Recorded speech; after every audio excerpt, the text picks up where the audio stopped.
Вновь воссозданную церковь обходит крестным ходом. Чин освящения возглавил митрополит Кирилл. Он провел здесь и первое спустя многие годы богослужение. В нашем родном Татарстане очень много добрых людей, очень многие святыни, они возрождаются. И что очень характерно, что они возрождаются всем миром.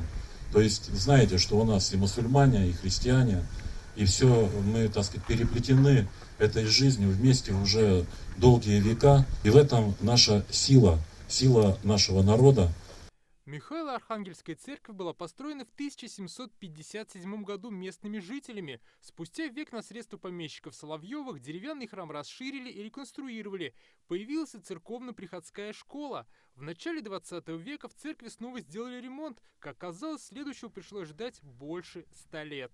В советские годы, начиная с 1930 года, церковь стали использовать как склад. Здесь было зернохранилище. Как отмечают специалисты, именно в этот период здание пришло в упадок и стало аварийным.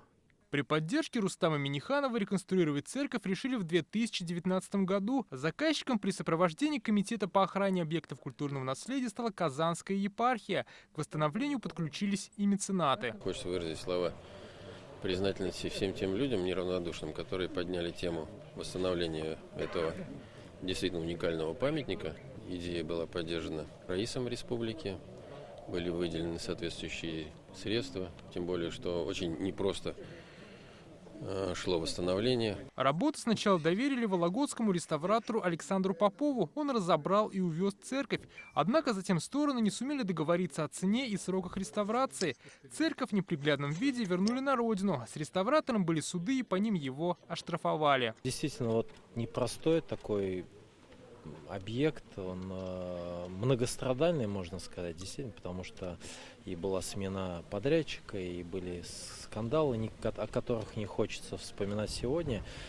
Процесс на самом деле интересный, и шаг за шагом мы двигались на протяжении 3 с лишним лет. Реставрацию завершила Казанская подрядная организация. Специалисты детально восстановили внешний облик и убранство храма. Облицовка цоколя представляет собой подлинный кирпич, который был поднят во время грунтовых работ. Интересной работой для меня лично был иконостас, потому что его форма, его композиция была нам подсказана местными жителями. В воссозданном объекте сохранены 30% исторических конструкций церкви. Как и ранее, для сруба использовали сосну. Дано было время на то, чтобы этот сруб после того, как его поставили, отстоялся. В принципе, даже сейчас, обращая внимание, после запуска отопления усадка прошла, усадка небольшая, все, в общем-то, в порядке. Сейчас в деревне Архангельские Кляри осталось 7 домов и примерно столько же жителей. На открытие приехали многие выходцы из этих мест.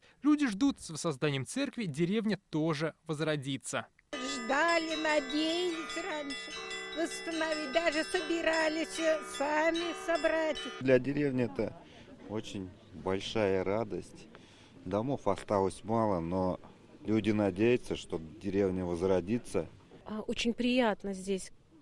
Теплая атмосфера. Уже в планах построить к церкви новую дорогу и запустить туристический маршрут, который объединит и другие достопримечательности района.